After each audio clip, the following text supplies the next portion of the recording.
Hello everyone, it's Darkseeker here again. Welcome back for another video. It is a new month, the month of March, and a new season has begun. And I was looking for an interesting deck to play on the ladder, and I found Nickslay's Water Warrior deck for the standard mode ladder, of course. And what is this deck? Well, it's a pirate deck, but it's a pirate deck with a twist. It runs murlocs, as you can see, Bluegill Warrior, War Leader, and Finger.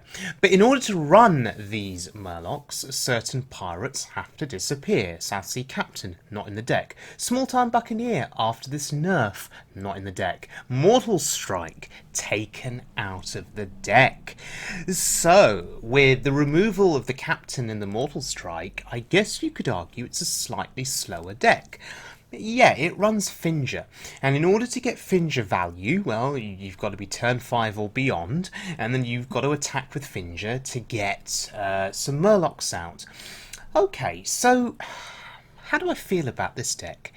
Well, I was never a fan of pirates. I disliked them, in the sense that I found them to be too aggressive. When Gadget San was released, and Pirate Warrior became even, increasingly popular with Pirate Shaman and Pirate Rogue, I never jumped on the pirate bandwagon. This deck right here is my first major exposure to pirate decks. I just found it unbalanced, killing your opponent on turn 4.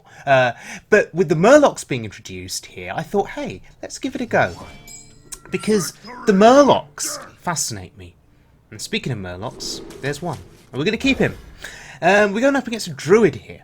So, my time playing this deck here, it's really all about having a bit of fun and just seeing how this deck works. Okay, play the Finley.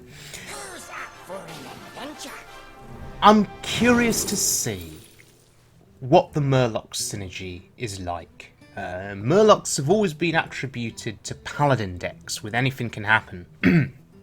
And those decks are quite slow. The Paladin has to play their Murlocs one at a time, and then they'll play Finger, who'll bring out a couple more, and then you've got to get to turn 10 or beyond to play anything. So playing them in an aggro warrior deck really fascinates me.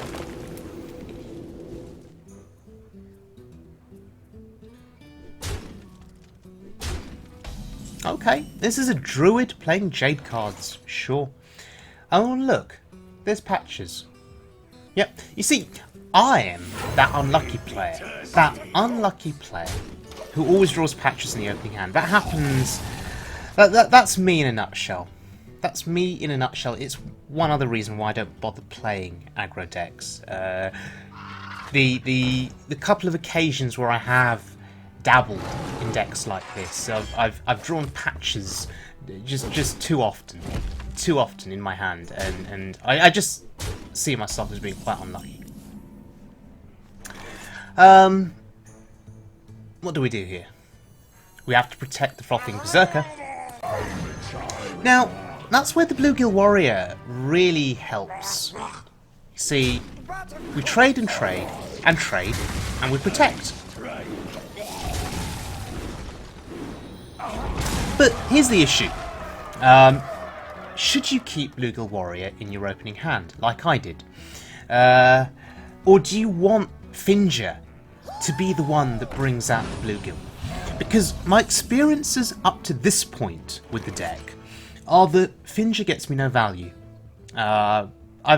Finger often comes out late or never arrives at all, and by that time I've played the Bluegills, I've played the War Leaders. Anyway, let's see. We need to do face damage here, because we're running out of cards, and that's typical of an aggro deck. You can run out of cards quite quickly. So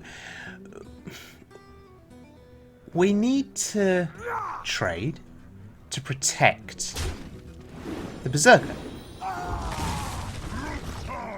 And we don't care about taking damage, because all we care about is dishing it. And of course, I said about drawing cards. The Warlock hero power here is going to be a massive help. If I didn't have the ability to tap, I would be concerned if there was something like a swipe, for example. He does not have a swipe, though. He has living roots, sure. And he has a woohoo, Jade Spirit. Okay, but he's at 7. And look at my hand.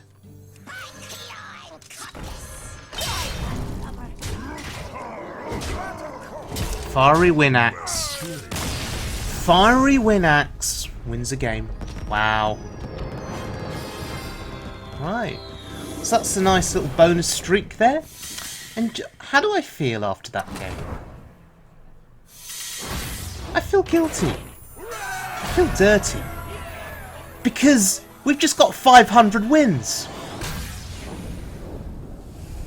And I feel dirty. I feel bad that my 500 wins with Warrior, the win number 500, came about after playing an aggro deck.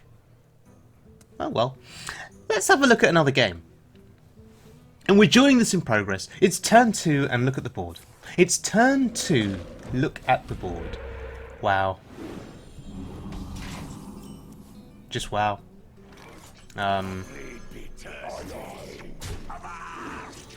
And like with the previous game, this Frothing Berserker is going to go mental.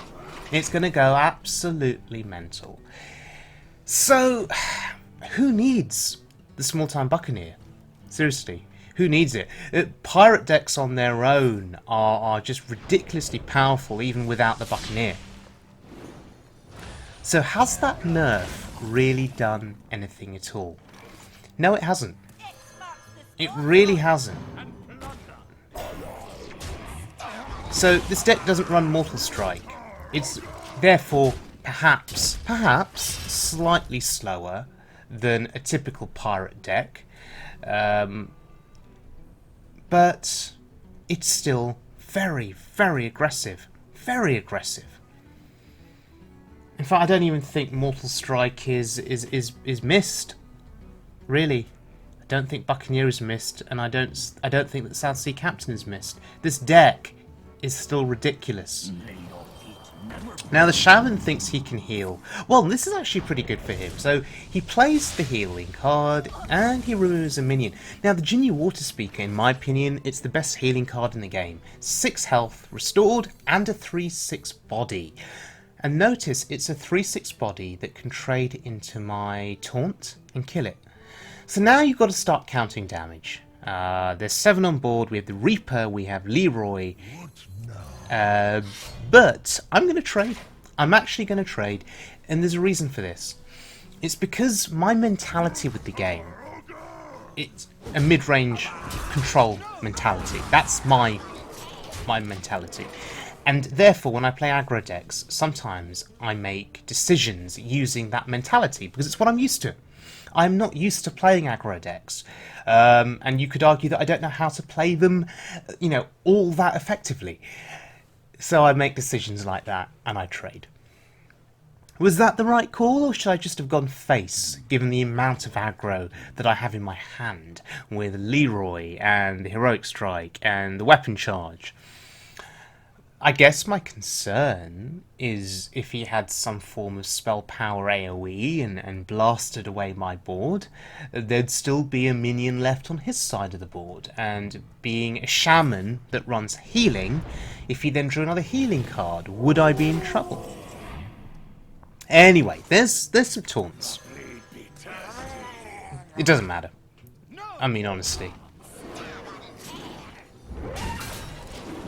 So look at my hand. Arcanite Reaper, Leroy, Heroic Strike. Disgusting. Absolutely disgusting. That's 15 damage just without the board itself. And he's Lightning Storming here, possibly thinking he has a chance. But I don't understand what he was accomplishing, given that the frothing is at 2. He rolled low, and I think, yes, he was hoping to roll high and kill the frothing there. How unfortunate for him. Of course, how unfortunate in that he still would have been dead regardless. That because of Leroy, Heroic Strike, Reaper. That's how broken this deck is. Wow.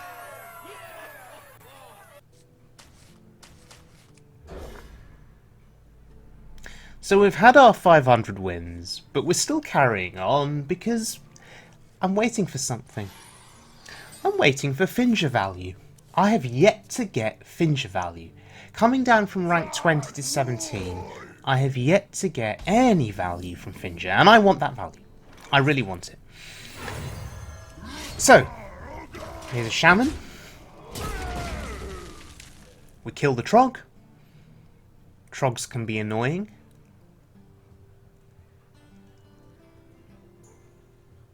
Of course, Shamans in general can just be annoying to deal with. I wonder if he was going for Tunnel Trog, Totem Golem synergy there. I wonder. What to do? Has me killing the Trog completely thrown him? Completely thrown him? I was going to emote there, but I'm thinking it would be very rude if I did that. I mean, I'm the aggro player. I don't like being rude to people. So I'm going to resist the urge here. Okay, he's going to hero power. Oh, Taunt's pretty... Well, it actually does nothing for him here. It does absolutely nothing because I can charge.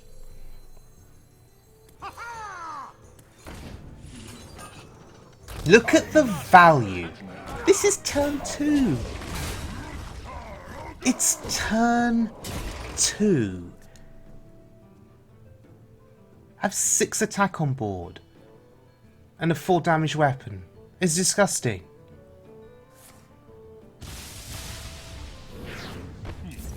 So, like the previous Shaman that we faced, he's got some AoE. Now, on that turn, this is important. I chose to float 1 mana and play the Raider rather than the Berserker. The reason is I wanted the guaranteed buff on the attack power of the Raider. I think that 6 attack can do more for me on the following turn than a Frothing Berserker that's just at 2 attack. This also may bring out a Lightning Bolt, it may bring out some form of removal, like a Hex, and that protects my Berserker. Well, this is interesting.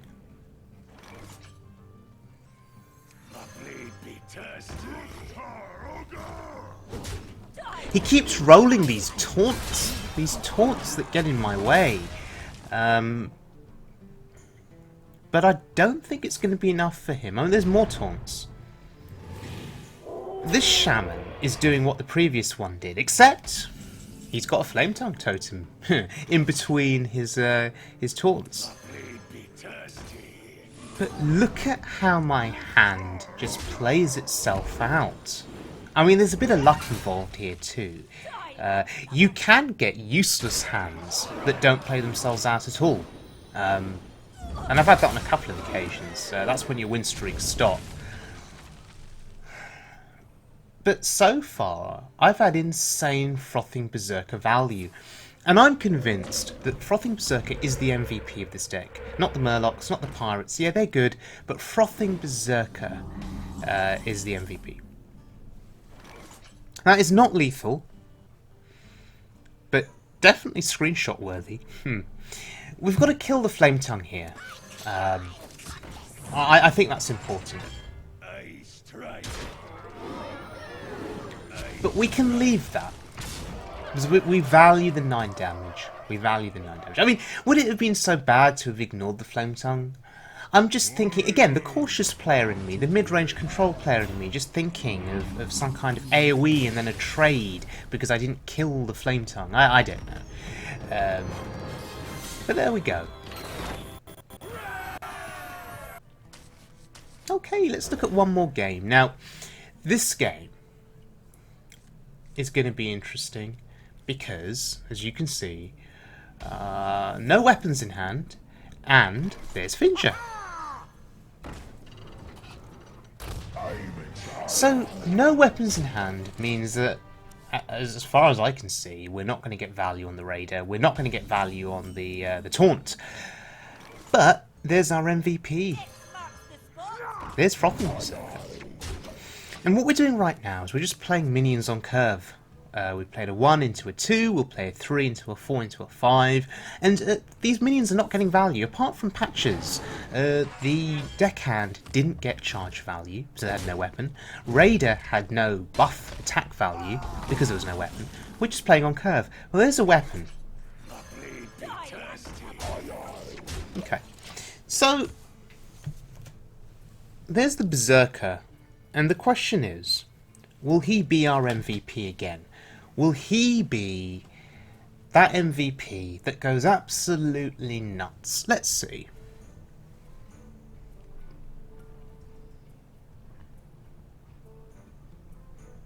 What to do? The question here is, what does he have to remove the Berserker? What does he have?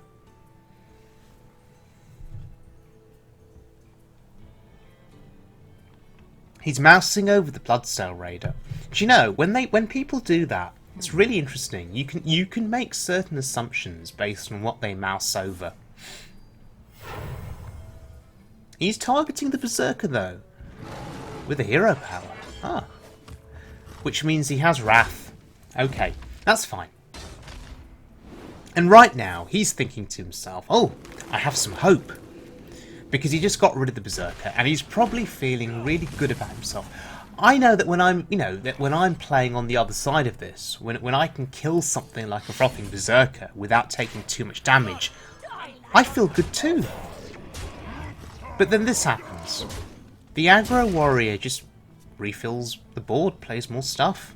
And you've got nothing on board because you've been spending your spells clearing the minions. But look, innovates. Oh, healing. Pretty good for him. And he gets a 4 health minion out of it. Okay. Well, I guess we Finja here. For the first time ever. Playing this deck. Or not. Now, the thing is, with the weapon, I can get a 3 attack hit in, and I can use patches. This plays what does this play around? Does it play around swipe? I guess using patches there sort of helps because he doesn't die to swipe. You know, with the 1 damage AOE. Mulch. Wow. Okay, I'll take that. Ha. Yeah, sure. Mulch gives us a minion that can do 9 attack. Yeah. Sure. Well, okay. We just play Finja. And of course, yeah, this game has gone on a bit longer than one would expect, but Finja, if it succeeded in attacking and killing something, would have brought out some murlocs. So there we go, rank 16, from 20 to 16, quite easily there. And we got our 500 wins. So, Nickslay's Water Warrior, what do I think? Well, it's fun. The murloc synergy makes this deck fun and actually adds, I guess, another element of thought to this deck.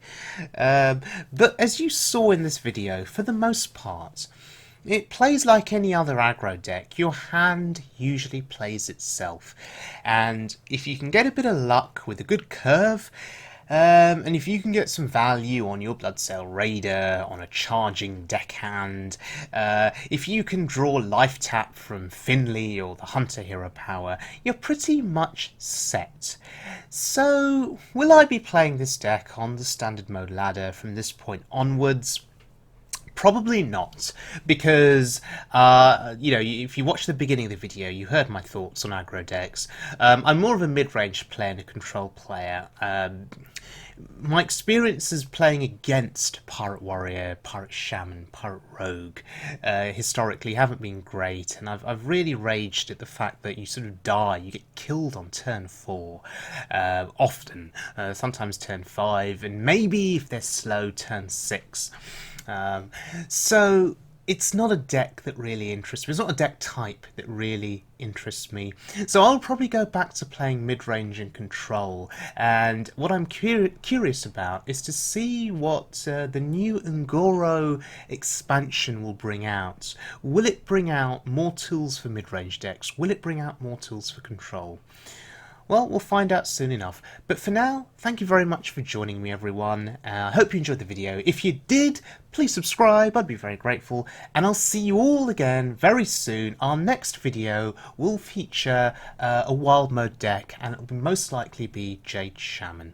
So take care, everyone, and see you soon.